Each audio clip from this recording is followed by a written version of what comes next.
Est-ce que vous avez vraiment compris Bitcoin?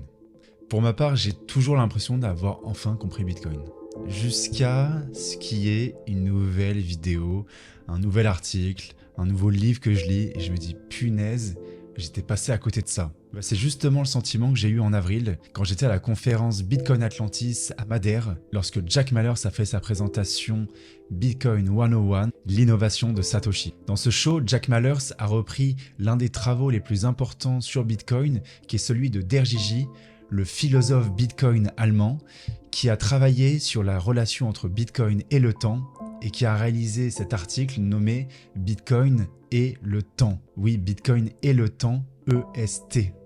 Je vous laisse regarder cette vidéo, vous allez voir, ça retourne le cerveau. Bon visionnage. What's the second best? There is no second best. There's no second best crypto asset. There's a crypto asset. It's called Bitcoin, right? Right? There is no second best. Only. All right, how you guys doing? Yeah. Thank you, Preston. That was the nicest thing that anyone's ever said about me. That was the coolest introduction of all time. All right, let's do this. It's cool to be in Madeira in Portugal. I appreciate you guys having me. I'm really excited. So as Preston said, he was like, hey man, I'm gonna need you to open up the conference, really entertain, come in with a big punch, and talk about Bitcoin 101. And I was like, what the fuck does that mean? What do you got, want me to spell it? What does Bitcoin 101 mean? And he was like, I don't know. I have no idea. What your job is up there is to really introduce people to Bitcoin. How can you, in a weird way, put together a presentation that hopefully educates, inspires, and introduces what this whole Bitcoin thing is about? So I still didn't know what it meant. But around the time that Preston reached out to me, the Satoshi Nakamoto emails had just come out, the new ones. I found these emails fascinating, in particular, this email, and in particular, this part.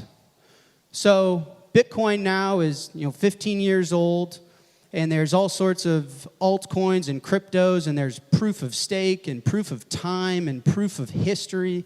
But when these emails resurfaced, for me personally, it was a reminder of how important proof of work is. So if you can read the screen, Satoshi in an email said, unfortunately, proof of work is the only solution I've found to make P2P eCash work without a trusted third party. Even if I wasn't using it secondarily as a way to allocate the initial distribution of currency, proof of work is fundamental in coordinating the network and preventing double spending. And so everyone that sees this email, I mean, this has to perk everyone's ears. It's like, if that's true, then how can Ethereum work with proof of stake? How can Solana work with proof of history, right? If that's true, we really need to understand what the creator of Bitcoin meant by that. And so that's why for my Bitcoin 101, what I'm going to try and do is a very ambitious presentation. I've got quite the appetite. But we're going to try and break down Satoshi Nakamoto's innovation of using proof of work to create Bitcoin, understand why proof of work is absolutely necessary to have an internet money, and therefore why altcoins that don't use proof of work are scientifically broken. That's what we're going to try and do together in 35 minutes. Okay? All right.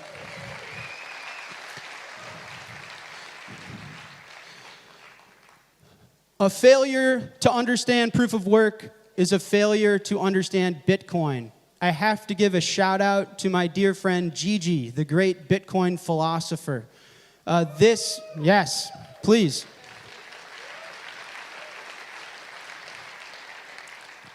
This presentation is almost an extension of all of Gigi's work. So I reached out to Gigi.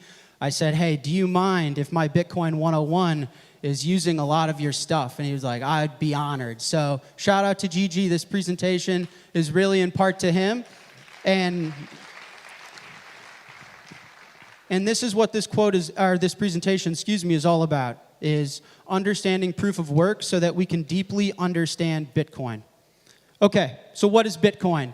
the most impossible question to ever get asked, right? It's no one's job to tell you what it is. It's your job to tell you what it is, right?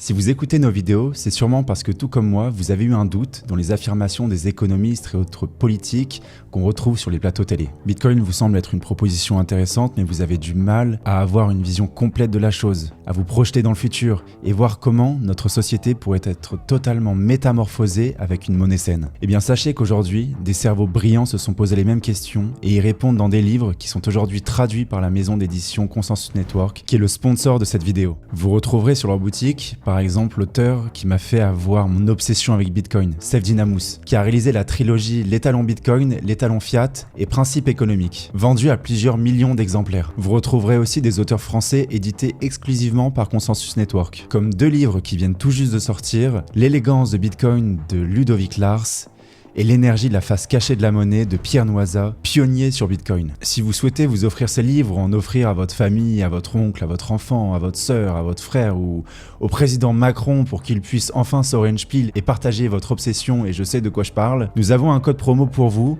qui vous permettra de bénéficier de 10% de réduction. Le lien est dans la description, allez-y. So it's in the eye of the beholder. It's whatever someone wants it to be. However, for this presentation, what I'm going to do is tell you guys that Bitcoin, in the words of Gigi, is money plus time plus energy plus information, okay? So don't feel disrespected. If you think Bitcoin is something else besides that, you have that right, but just bear with me for this presentation. This is what Bitcoin is today for the next half hour, okay? And we're going to walk through each of these in detail to understand how Satoshi constructed Bitcoin and why if you were to remove any of these, Bitcoin would not work, okay? So if you remove something like energy from Bitcoin, like if you switch to proof of stake, the system would fail. So we'll walk through each, we'll understand it all, and hopefully the conclusion will be why Bitcoin is the only internet money. Okay, money, the first section. What is it? Another impossible question. What you guys need to know is that money is information, okay? And let me try and explain the best I can in a few minutes. Let's say that we have a village on the river, and this village has a population of 2. Tiny little village, okay? One grows apples, and one grows wheat. Now, let's say they go to trade, and they say, oh, that says, would you be willing to trade 10 apples for 1 bag of wheat? And the wheat grower says, yeah, of course, sure, right? So you have this village of 2. The economy is very simple. One has apples, one has wheat. They exchange. Now, let's say the population of this village doubles, and someone who grows cattle moves into the river village, and someone who makes boots and clothes moves into the village. And the apple lady goes, hey, I got 10 apples again. Can I get a bag of wheat? And the wheat man goes, no, I want a steak for my wheat. I don't want your fucking apples. All right? And she goes, well, that's a problem because all I have is apples. So she goes to the guy with all the cows and says, hey, can I give you my 10 apples? I'm sorry for I don't know what happened there, but can I give you my 10 apples for a steak? And he goes, I don't like apples. I could tell you what, though, I've been working hard in the field and I need a new pair of boots. And she goes, Jesus Christ, man, God damn it. Fine. And she goes to the guy that makes boots. She said, all right, I got 10 apples. Do you mind giving me boots, man, please? And he goes, yeah, sure. I'll take your apples for boots. And so then what she does is she trades the apples for the boots, right? She trades the boots for the steak, right? She trades the steak for the wheat, right? What do we learn here in understanding all of this nonsense? It's that barter is extremely inefficient, right? This is what we call bartering. This is an economy without money. Barter is inefficient and extremely time-consuming. It is very difficult to exchange a large number of goods and services through barter. Barter suffers what we call the coincidence of wants. is, do you have what I want, and do you want what I have? And it doesn't allow for the division of labor, right? If barter, you can only have an economy of two, you can't hyperfixate and build something really particular because they may not coincidentally want what you're making, right? So in order to have a really big economy, the takeaway is that we need something else. We cannot just exchange the goods that we're creating. So what do you guys think we need to support an economy? And today we live in a world of 8 billion people, not 2. There's not 2. I mean, how many people are standing right in front of me? There's not 2 of us, right? There's a lot. We need a medium of exchange. We need money, right? And so money is a medium of exchange. It's a market good that you acquire, not to consume it, not to eat it like an apple or wheat, but to use it to exchange later, okay? So if our apple grower were able and had access to create apples and exchange it for money, then she can hold the money and then always exchange it for what she would need in the future, right? Does that make sense? And so money solves barter, okay? And money it's more efficient, it makes trade easier, and it scales the economy. It really solves the coincidence of wants, right? Where I can make something and you don't need to want what I have for me to exchange. Can you imagine if I walked into the grocery store and I said, hey, I'll work on Strike Europe tomorrow if you give me a steak? What would they tell me? They'd say, oh, go fuck yourself. I don't care about Strike Europe, right? It solves the coincidence of wants. I can work on Strike Europe tomorrow and get paid money for it. I could take the money, I can go get a steak, right? And so I love this slide as a multiple choice question. Money is more efficient than barter, makes trading easier, allows for us humans to specialize on things, or all of the above, right? All of these are correct. Whew. Now, what makes a good money, right? Again, very complicated, very ambitious topic, but for the sake of this presentation, this kind of breaks it down. A good money needs to be durable. It has to last through time. All the units have to be the same, okay? You cannot have a money where one unit is different than the other. It has to be portable, so you have to be able to custody it, you have to be able to transport it, you have to be able to verify it. It has to be divisible. You have to be able to make change. It has to be hard to create more of. And the most important property is that your money should maintain its value as you save it, okay? So this slide right here, as we learned through the village of the apple grower, money is important to scale an economy, and this is what money needs to have. So the better the money, the better the society. The better we can all trade, the more we can all focus on our interests and building something very specific very well. Now, were apples a good money for that lady? Well, no, clearly not, right? Apples aren't very durable. There are different apples, like maybe you like green apples, maybe you like red apples, right? Like each unit is not the same. They're not very portable. They're not very divisible. How do you make change? Like, thank you for your purchase for 1 apple. Your change is 0.27 apples, right? They're very hard to make change out of, and they don't last through time. So we arrive back at this idea of money is information. Really, what makes a good money is it records who owes what to whom in society, okay? So throughout the history of humanity, we've had primarily 2 forms of money technology that we've been able to use. We've kept lists of things, of who owes what to whom, and we've used physical tokens, like an actual item, to record who owes what to whom. For example, an item we've used is gold, right? Gold is a money, right? And it's an item. How do I know who owes what to whom? If I have 100 ounces of gold, the world owes me 100 ounces of stuff, right? Now, what are the problems with gold? Is it good money? Gold's very durable. Each unit of gold is the same. However, gold's not very portable. It's not very divisible. It is hard, though. It does keep its value relatively over time. Now, what about a ledger? What about the US dollar, for example? The ledger is portable.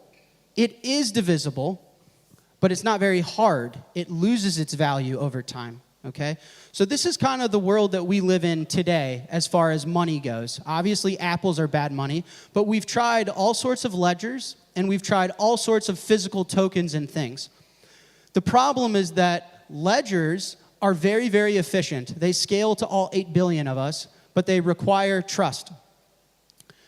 Tokens don't require trust. You don't need to ask anybody to own gold or spend gold. But they don't scale to all 8 billion of us. They're not very portable. They're not very divisible, right? And so what's an example of a ledger that we use today? All of the fiat currencies. So the Federal Reserve keeps a ledger. The European Central Bank keeps a ledger. The Bank of England keeps a ledger. The central banks are all these ledgers of who owes what to whom. They get to keep track of that. What's an example of a token? Gold, maybe silver, seashells, salt has been used before, right? We get the idea. One is information, one is a physical object, right? Does that make sense? They're not necessarily the same thing. And this is a very important idea, this quote.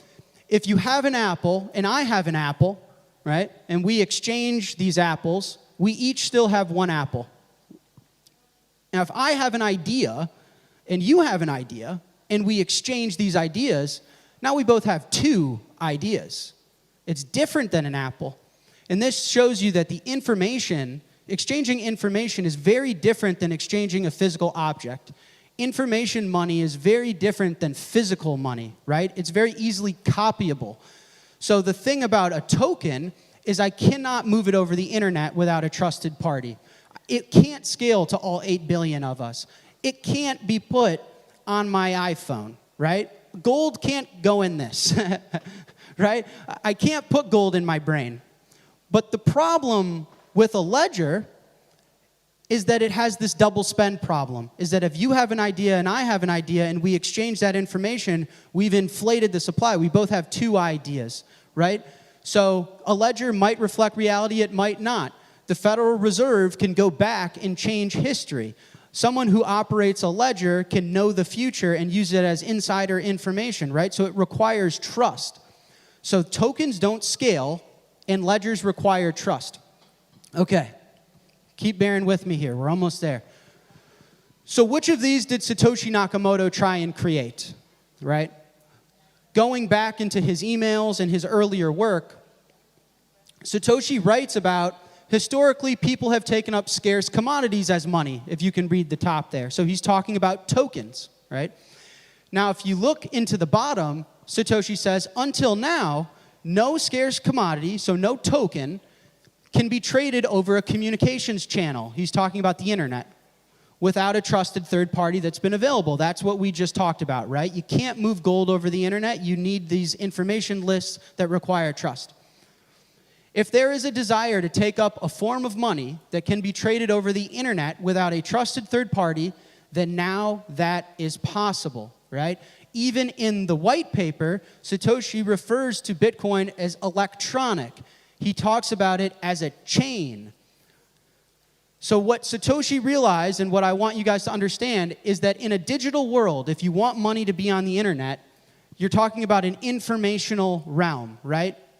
The internet is about information. Satoshi's describing that you can't put gold on the internet. So if Satoshi wanted to build a digital scarcity, which he clearly did, he would have to build a list, not a token. Can you imagine if Satoshi was like, introducing Bitcoin, I created this physical artifact, and it was like his own physical coin, right? Of course not.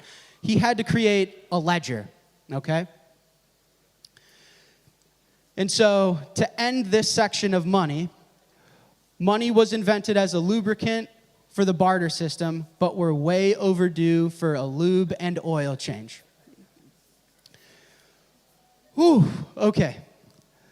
That was a lot. Thank you for hanging with me. So that was step 1 of Satoshi inventing Bitcoin, is first understanding money. Why does barter not work? Why can't we barter with 8 billion people? And if we can't and we need money, what makes a good money? And if we're going to make the best money, is it going to be a list, or are we going to invent a token, a physical good like an artifact, right? So the first step for Satoshi Nakamoto was understand what money is and then realize that we need to create a list, okay? Next section, time. This is where I'm really going to fuck your brain up, but just keep bearing with me here. If you look at the Bitcoin white paper, Satoshi talks about time a lot. So these 3 are references to time out of 8. So almost half of the references in Bitcoin are about time. If you look at the 3rd section in the Bitcoin white paper, Satoshi talks about it as a timestamp server. I just love Bitcoin history. If I ever am not working on strike, I want to be a Bitcoin historian. If you look at the comments that Satoshi put in the initial code of Bitcoin, he talks about Bitcoin as a time chain. He does it multiple times. Proof of work to everyone, and the block is added to the time chain. So time is clearly extremely important to Satoshi Nakamoto in creating this invention. Why? Why do you guys think that's the case? It's because in order to have a list of who owes what to whom, you have to have the absolute order of the transactions. If I have $10 and I spend $10 to my friend Bob and then another $10 to my friend Carol, one of those transactions is invalid. It won't go through. So the question is, which one was spent first? Does Bob get the money or does Carol get the money? It's incredibly important to have a sequential order in time of a list. And so the question then is, if Bitcoin is a distributed system, who's in charge of its time? This is why Satoshi was so focused on time, and it's very subtle to understand how Bitcoin was built by Satoshi Nakamoto, but it's super important, is that if you're building an independent system that has no outside influence, who's in charge of time? Is Bitcoin's time from a clock? Is Bitcoin's time on my iPhone? If my iPhone dies, is Bitcoin going to stop working? Does Bitcoin keep time on Joe Biden's laptop or on Amazon's web servers or with Elon Musk, right? This is the problem, is if you're creating a money list, a ledger that's going to keep track of who owes what to whom, and it needs to be truly decentralized and distributed, who's in charge of time? And what Satoshi came to the conclusion is that Bitcoin has to create its own fucking time. That's the mind-blowing thing about this invention, is he said, I can't trust anyone else's time because that time can mess with the system. So in order for Bitcoin to be its own independent digital money, I have to create my own time. Okay, so now we're going to get into time. Bear with me. Keep bearing with me. The only thing I need you guys to know about time in this whole presentation is that it has a direction. Hence the term arrow of time, right? Time has a direction. There's an arrow of time. All this means is that the past is different than the future, right? I was younger in the past. I will be older in the future. I remember the past. I cannot remember the future. The past I cannot change. The future I don't know. Do you understand? This is what's called the arrow of time. Time moves in this direction, okay? Now, in the physical world, this is very obvious, as I just explained, right? I mean, nobody can go back in time when they were a kid, and nobody knows where they're going to be 20 years from now, right? But the key thing about the physical world that makes society work is that the past is certain and the future is unknown. If that was not the case, if we all knew the future and we can all go back in the past, we'd all be fucking dead at this point, right? It's the atoms in the universe that allow us to live through time like we do. The problem is in the digital world, we don't have time. All we have is information. The physical world is built of atoms in the universe and physical things. The digital world is just built of bytes of data. So in the digital world, the number 10, I do know the number before it, and I do know the number after it, right? I do know the past and the future. If numbers were time, I would be able to know the future is 11 and the past is 9, right? Or if I were watching a movie, I could rewind time to the beginning scene of the movie, or I can fast forward time to the very end and watch how the movie ends, right? So the problem is in the digital world, we don't have this arrow of time, right? You guys keeping with me? This is a lot. So if Bitcoin's going to design its own time, it's good. I sound like a nut job, but if Satoshi is going to design its own time, I want you guys to understand we don't need a precise clock like we're running the Olympics. We don't care about milliseconds, right? This is not what we're looking for. Bitcoin needs an arrow of time, as I'm describing. We need to somehow replicate the time we have in the real world. We need to somehow have an unchanging past and an undetermined future, okay? Satoshi talks about this. He says proof of work is the only solution he's found to make this a reality, okay? To implement a distributed timestamp server on a peer-to-peer basis, so to translate that into normal speak, if I'm going to fucking invent time on the internet without any trust, that's what he's saying. We need to use proof of work. It is the only way that this is possible. So what is proof of work? Proof of work is a form of cryptographic proof in which one party proves to others that a certain amount of a specific computational effort has been expended. Verifiers can subsequently confirm this expenditure with minimal effort of their part. For those of you that don't know what that means, this is my version of it in Jack language. Proof of work is proof that you did a certain amount of work to guess a random number. The person verifying that can make the work as hard as they want, and they can verify it instantly, okay? Now, the reason that Satoshi uses proof of work and that this is so important is that this is a piece of data that the digital world can understand. Let me go back for a second. I didn't plan this, but do you guys understand this slide here? The digital world doesn't understand atoms. It doesn't understand energy. It doesn't have an arrow of time, right? If I'm counting numbers, 1, 2, 3, 4, 5, 6, I know the future and I know the past. So the internet, the digital world, the bytes of data doesn't know what time is, right?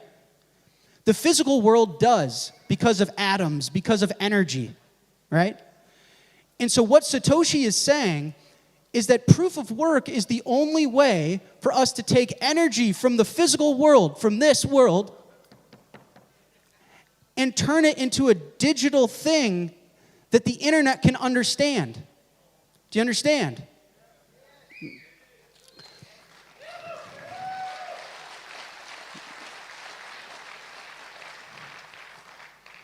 So proof of work doesn't require trust. Someone can give me proof of work, and I don't need to trust that they did the work. I can verify it myself. Proof of work can be done by anyone. Any of you can do it, right? You don't need to get a degree at a college. You don't need to give me your resume. Anyone can do it. It has unforgeable costliness, just like gold does. This is what gives Bitcoin a commodity premium. It's costly to do the work. And it allows Bitcoin to establish an undisputable history of events. The future work is unknown, and the past work is easy to verify. The key to Bitcoin and Satoshi unlocking this whole thing and why we're all here is that he found a trustless piece of info, a trustless piece of data that can be produced by the physical world with atoms and with energy, linking this universe to his digital scarce money. More Satoshi quotes. So he writes, in this paper, we propose a solution to the double spending problem using a peer-to-peer distributed timestamp server to generate computational proof of the chronological order of transactions. So proof of work gives Bitcoin its arrow of time. If you actually look at Bitcoin blocks, not to get too technical with you guys, but all they are transactions and the proof of work as a timestamp. Bitcoin's just a timestamp server. So Satoshi is etching time with proof of work. If you look at the actual Bitcoin blockchain, we can watch this. Now, for some reason, Bitcoin block explorers work time in reverse, so time's actually going this way. But you can see the purple is the known past that cannot be changed. The orange is the uncertain future. When you guys use a Bitcoin wallet and your transaction's unconfirmed, that's what that means. We don't know the future, we can't change the past, and we are living in the eternal now. So this motherfucker, Satoshi Nakamoto, created digital time. Insane. Insane. Now, is he done? Has he solved time? Can we move on to the next topic? Almost. Super close. There's one last piece. In order for us to have distributed consensus, so again, we're building a money that's information. It's a giant list, right? In order for all of us to be able to agree on the sequencing of that list, we have to keep in mind of the speed of light. And this, I'll come back to this because this is why shitcoins don't work, like Solana. So this is important. But the speed of light is, call it around 50 milliseconds, right? This is the fastest information can travel, okay? So the reason that Satoshi was almost done solving for time in a digital realm is because think of Bitcoin, the blocks are like a clock. Every single Bitcoin block is like tick, tick, tick, right? Bitcoin, each block is like Bitcoin keeping track of time, okay? Now, if the proof of work remained the same difficulty, more work would speed up the clock, right? Does that make sense? So that would leave Bitcoin, if we sped up the clock too fast, we would violate the speed of light. All of us wouldn't be able to get into consensus in a distributed way because Bitcoin would be moving too fast, right? It makes sense? So if Bitcoin was the same amount of difficulty, someone could get a lot of energy, plow it into Bitcoin, speed up Bitcoin's clock, and leave us out of consensus. And Satoshi talks about this. To compensate for increasing hardware speed and varying interest of running nodes over time, so nodes here he means miners, the proof of work difficulty is determined by a moving average, targeting an average number of blocks per hour. If they're generated too fast, the difficulty increases. So why are Bitcoin's blocks 10 minutes? Satoshi Nakamoto created time and then slowed it down. 10 minutes is an arbitrary number, but 10 minutes is long enough to make sure that we're accounting for the speed of light and that Bitcoin isn't moving too fast for all of us to agree on the ordering of transactions. But it's also short enough where it's a decent user experience. People aren't going to get like super fucking pissed off, right? That's how he got to that solution. So I don't know who said this quote. Someone super smart, so shout out to you, whoever did this. But difficulty-adjusted proof of work is what makes Bitcoin a decentralized clock, okay? As computers get faster and the total computing power applied to creating Bitcoins increases, the difficulty increases proportionally to the new production constant. Thus, it is known in advance how many new Bitcoins will be created every year in the future. So once you understand that Satoshi created time, you now understand why Bitcoins are stuck in time, right? This is how we know when Bitcoins are going to be issued. This is why it's the hardest money ever. Gold is stuck in the ground. Bitcoin is stuck in time. Do you guys understand how mind-boggling that is?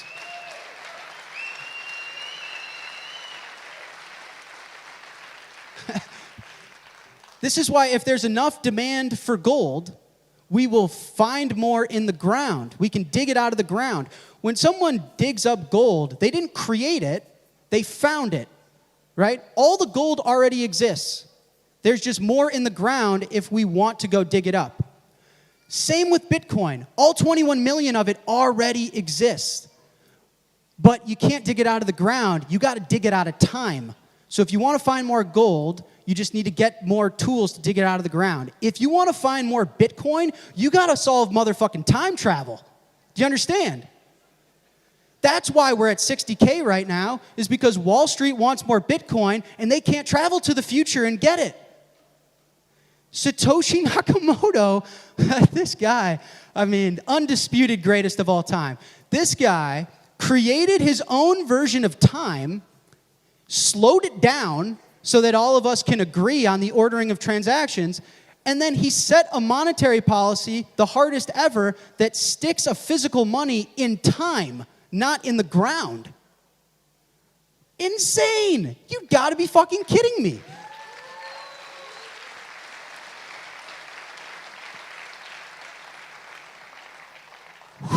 Okay. Money and time, those two sections were the hardest. That's some crazy shit right there. That's tough. And I'm looking at the clock. I won't go too over. I got about 10 minutes. So these two sections are a lot lighter. Thank you guys for bearing with me. Thank you.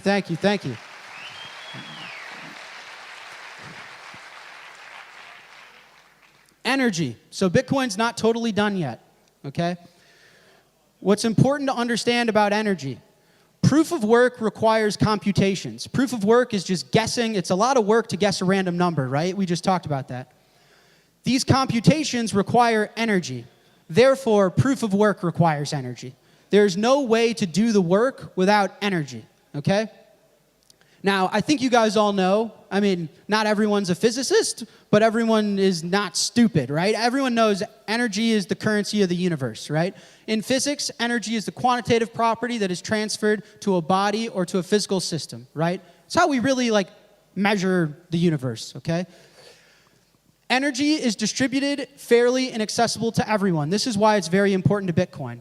All of us have access to energy. If you're born, you got energy, okay? You can't fake it. You can't cheat it. You can't argue with it. You can't dispute it, right?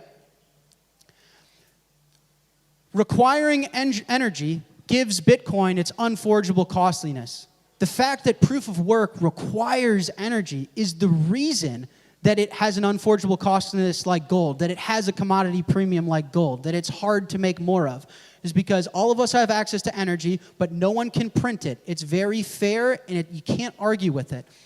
And through proof of work, it's the energy is what connects, like the atoms in this universe around us. That's what connects the real world to the digital Bitcoins, right? When people say Bitcoin's not backed by anything, no. Bitcoin has atoms from the real universe. It has real energy in it, okay? So proof of work requiring energy is the reason proof of work cannot be cheated and what connects Bitcoin to the outside world. And it's actually the fact that energy spent on proof of work is why you can't time travel in Bitcoin. So I just wanted to make this quick point. Do you guys remember this is Bitcoin's arrow of time? So if you look at the purple here, the known past, the reason you can't time travel in Bitcoin and go back into the past is because of the energy that was spent to create it. Right? When people say you have to redo the proof of work, all of that purple is protected by energy. So you cannot time travel in Bitcoin. It's the same reason I can't time travel today. I wish I could go back in time 15 years ago and start mining Bitcoin as soon as Satoshi released it, but I can't, right? That's impossible. And the reason it's impossible to time travel in Bitcoin and say, I wish I went back. So I said on a podcast recently, I bought a painting for 6 Bitcoin once. It was one of the worst decisions of my life. That thing's not worth $300,000. You got to be out of your fucking mind. I wish I could go back to that purple block and change that, but I can't. And I can't because of the energy piece, right? And this one blows my mind a little bit. This is fucking crazy. Lists of money that we know, like the Federal Reserve or the European Central Bank or the Bank of England, these are lists that reference energy in the outside world, right? They're just pieces of paper. So when Jerome Powell comes out and says, I'm changing the interest rate, that didn't require any energy, right? What do you guys think goes into a Fed meeting? Jerome Powell is probably like, are we going to raise the rates or lower the rates? All right, now what do you want on your pizza, right? It's like, that doesn't require any energy. But Bitcoin, with proof of work, the outside world, the energy from the outside world is put into its list. So the Federal Reserve's list points to energy outside. The energy outside in Bitcoin is internalized into its list. You understand? Crazy.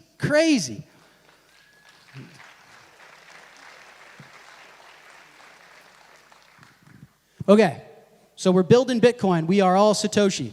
So firstly, Satoshi had to understand money, understand barter, what was going on. Realized that he needed to create a list instead of a physical token. He had to create his own arrow of time with proof of work. He had to slow time down so that we can all get into consensus. He set a hard monetary policy that was stuck in time. Then he uses energy through proof of work to create unforgeable costliness to make it a commodity premium like gold, and then uses energy to defend the past so that you can't travel through time in Bitcoin. You cannot go backwards in time. Now, the last piece is just more fun for me is information. Because of all of this, the information is the asset. When someone says Bitcoin is a bearer instrument, it's a physical instrument, the thing that racks no-coiners' brains is they're like, where? Where is it? Right? I can't see it. I can't hold it. I can't touch it. I can't sit on it. That's because the information is the asset. Okay? So again, shout out to Gigi. This map is not the territory. When you look at a map of the world, it's not actually the world. Can you imagine? I flew here from Chicago. It was ridiculous. It was like 12 hours. If I could just use a map and just drag my finger from Chicago to Madeira, that'd be great. But the map on my phone isn't the actual world. I have to go get on a fucking plane, right? But in Bitcoin, the map is the world. The map is the territory. The data is the asset. The literal physical information is the money itself, right?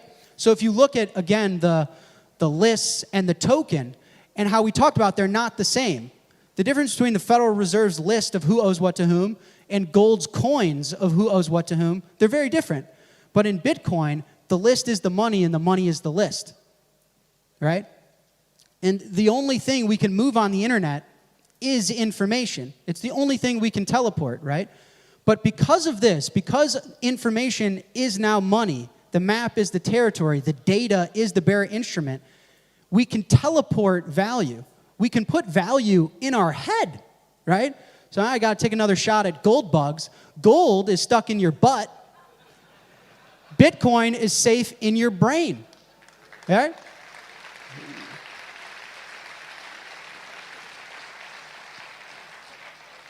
How would I get gold through the airport? I can't put it in my brain, right? My ear hole isn't wide enough, right? It's got to go up my butt, I guess. But the fact that the data is the money allows for amazing things. We can teleport data instantly. We can put a physical money in our brain. And so the last for information, this is another GG one, but I couldn't resist because you guys know I'm a chess player. Bitcoin is like chess. And what I mean by that is that chess, as defined, is a turn-based strategy game with no hidden information. Okay? So even your opponent knows your moves. There's nothing to hide.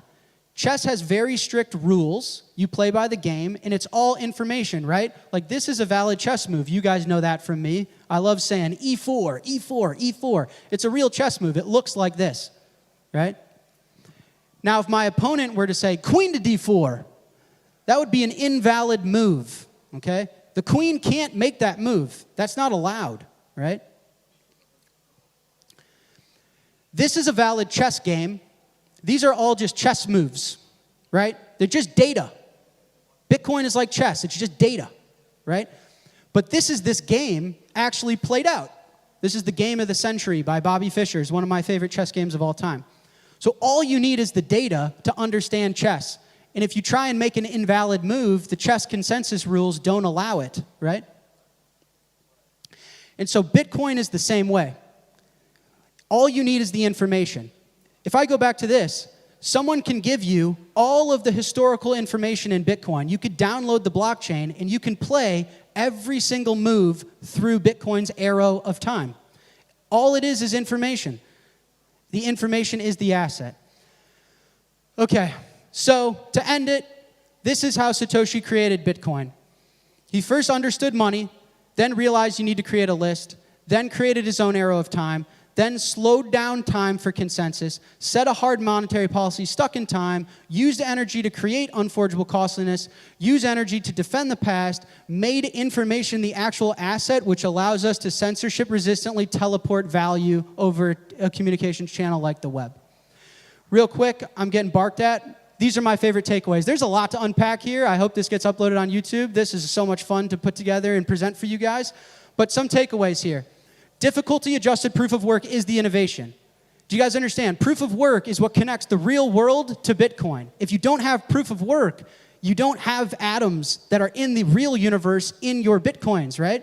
This was the unlock in the new Satoshi emails and the new emails that were just released. He talks about it. He's like, this is the only way I could figure out how to connect the real world to my digital money. No proof of work means no real world value. Now, this is my favorite part. This is why I don't want to get kicked off yet. The other cryptocurrencies that don't use proof of work scientifically cannot be money. Okay, what do I mean by that? It's hard to say this without laughing. Solana uses proof of history, whatever the fuck that means. Ethereum uses proof of stake now. It doesn't use proof of work anymore, right? I Googled, this was this morning. I was finishing up, and I Googled, when was the last time Solana went down? It was like Tuesday.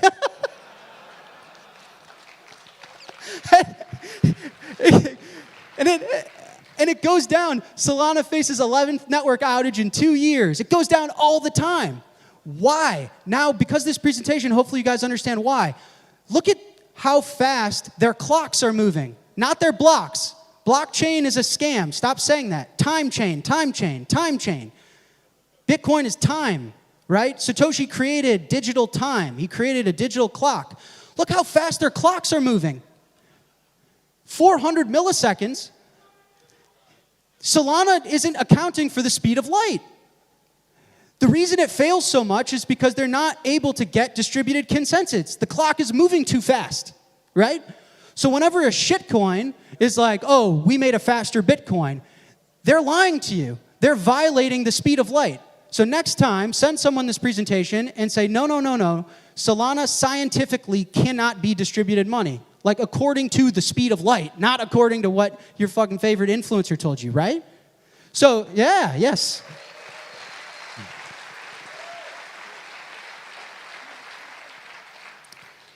And so I don't know what Ethereum and Solana, maybe these things are technologies, maybe they're securities, I have no idea, but they're not money, right? They're clearly not money. So Bitcoin's issuance is stuck in time. This is why Bitcoin's going up so much, is you can't find any more in the ground. You'd have to travel. You'd have to invent time travel to find more Bitcoin. Bitcoin is built on time, which is our only scarce resource. Blockchain is a scam. Stop using that word. We should call it the time chain. That's what Satoshi called it. Energy defends our past, and it's a censorship-resistant way to teleport value. Whew, all right.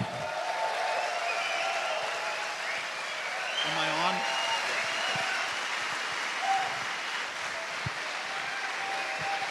Thank you, guys.